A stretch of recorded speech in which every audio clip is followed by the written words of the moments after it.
आज हम इस वीडियो में देखेंगे अतिथि शिक्षकों की भर्ती प्रक्रिया संबंधी जानकारी। अतिथि शिक्षकों की जो नियुक्ति प्रक्रिया है उससे संबंधित जो आदेश आया है उसे देखेंगे। इसी के साथ जो पहले से अतिथि पढ़ा रहे हैं उनके लिए क्या समय सारणी दी गई है, कब उनके लिए आवेदन करना है, कब उनका नाम आएगा। इसी के साथ उन्हें रीजॉइनिंग के लिए क्या क्या कार्यवाही करनी होगी और जो नए अतिथि शिक्षक हैं नए अतिथि शिक्षकों के लिए कब आवेदन करना है, कब उनका नाम आएगा, इसी के साथ हम सभी जानकारी देखते हैं। नमस्कार, आप देख रहे हैं आपके अपने the moral education YouTube channel को। देखते हैं हम जानकारी। लोक शिक्षण संचालनालय मध्य प्रदेश द्वारा यह आदेश जारी किया गया है। विषय है शैक्षणिक सत्र 26-27 में रिक्त पदों के विरुद्ध अतिथि शिक्षकों की व्यवस्था के संबंध में यह जानकारी है। आगे हम देखते हैं, आदेश बड़ा है लेकिन हम इसमें जो मोस्ट जानकारी है उसे हम देखेंगे।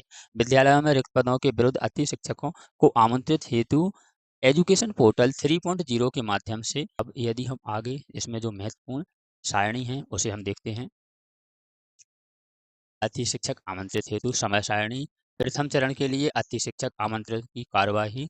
शैक्षणिक सत्र 25-26 में जिन विद्यालयों में अतिथि शिक्षक का आमंत्रित किया गया है एवं पोर्टल पर रिक्त पद हैं, ऐसी स्थिति में एजुकेशन पोर्टल 3.0 पर शाला प्रभारी द्वारा रिक्त अपडेट करने के उपरांत आपको GFMS पोर्टल पर प्रदर्शित होगी। ऐसे विद्यालयों में GFMS पोर्टल पर उपस्थिति की प्रक्रिया हेतु की जाने वाली समय सारणी। जो पहले से अतिथि शिक्षक हैं जिन्होंने 25-26 में पढ़ाया है उनके लिए यह जो समय सारणी है, तो आपको क्या करना है, रिक्त पदों का प्रदर्शन 1 तारीख से 7 तारीख तक होगा।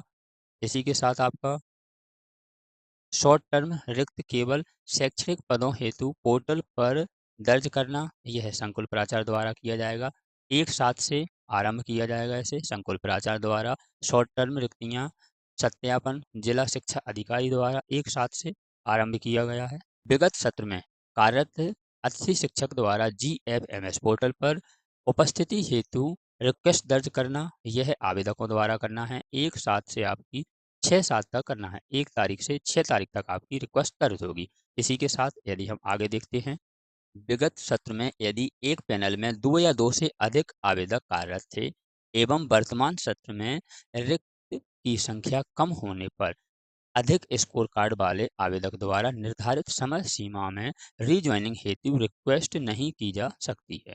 तो आवेदक द्वारा जो अधिक स्कोर वाले आवेदक द्वारा यह रीजॉइनिंग हेतु रिक्वेस्ट दर्ज नहीं की जा सकती है, तो वह स्वतः ही समाप्त हो जाएगी एवं मेरिट क्रम में निचले आवेदक एवं रीजॉइनिंग रिक्वेस्ट प्रदर्शित होगी। ऐसे आवेदकों द्वारा पोर्टल पर रिक्वेस्ट करना होगा।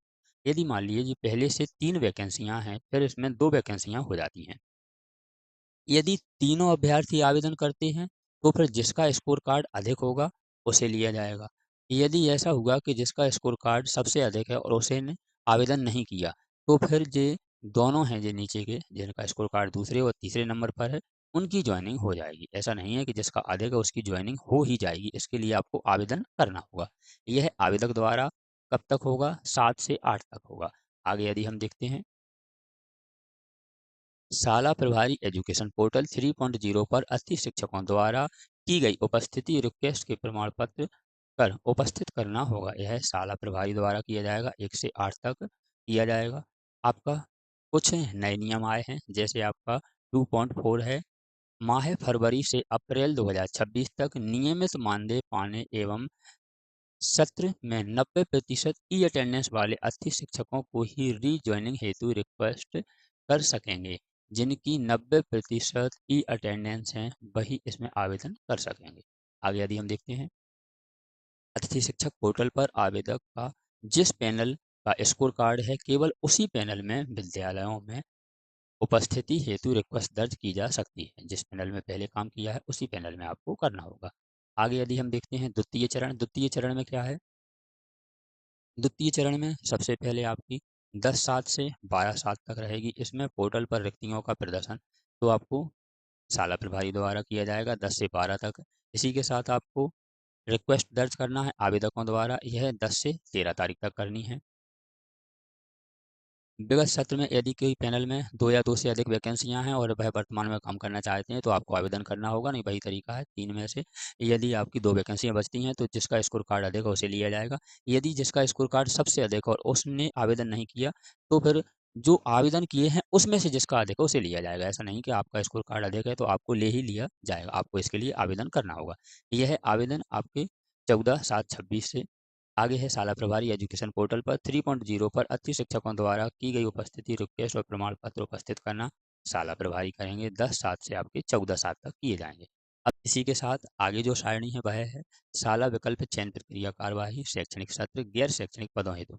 जो नए अतिथि हैं उनके लिए समय सारणी क्या है। साला विकल्प चयन हेतु रिक्तियों का प्रदर्शन 15/7/26 को होगा। इसी के साथ इच्छुक आवेदक द्वारा साला विकल्प चयन की कार्यवाही 16/7 से 18/7 तक की जाएगी। इसी के साथ साला विकल्प चयन के आधार पर मेरिट क्रम में साला आवंटित 21/7 को की जाएगी और आपको अतिथि शिक्षकों को दी गई साला हेतु GFMS पोर्टल पर आवंटित द्वारा उपस्थिति हेतु रिक्वेस्ट दर्ज करना। यह आपको 21/7 से 23/7 तक करनी है और साला प्रभारी एजुकेशन पोर्टल 3.0 पर अतिथि शिक्षकों द्वारा की गई उपस्थिति रिक्वेस्ट का प्रमाण पत्र अप्रूव या रिजेक्ट के लिए आपको 21/7 से 24/7 तक का जो समय है वह दिया गया है। इसके अनुसार आपको आवेदन करना है। आगे यदि हम देखते हैं, एक सारणी आपकी और दी गई है। इसे यदि हम देखते हैं, साला विकल्प चयन हेतु रिक्तियों का प्रदर्शन 25/7/26 को। इसी के साथ इच्छुक आवेदक द्वारा साला विकल्प चयन करना।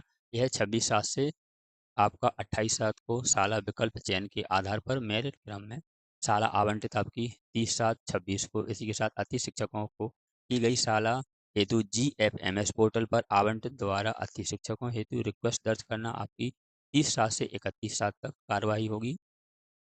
शाला प्रभारी एजुकेशन पोर्टल 3.0 पर अतिथि शिक्षकों द्वारा की गई उपस्थिति रिक्वेस्ट का प्रमाण पत्र कर अप्रूव या रिजेक्ट की जो स्थिति है उपस्थिति करना है आपकी कब की जाएगी 30/7 से 31/7 तक की जाएगी। इससे संबंधित जो सामान्य निर्देश हैं वह निर्देश दिए गए हैं। यह आपको सभी निर्देश ध्यान से पढ़ना है और इसी के बाद आपको आवेदन करना है। ऐसे ही अपडेट के लिए आप हमारे चैनल को सब्सक्राइब कर लीजिए। हम नौकरी संबंधी सभी अपडेट अपने चैनल पर लाते रहते हैं। ऐसे ही अपडेट के लिए आप हमारे चैनल को सब्सक्राइब कर लीजिए। हम नौकरी संबंधी सभी अपडेट अपने चैनल पर लाते रहते हैं। मिलते हैं एक और जानकारी, एक और अपडेट के साथ अगली वीडियो में।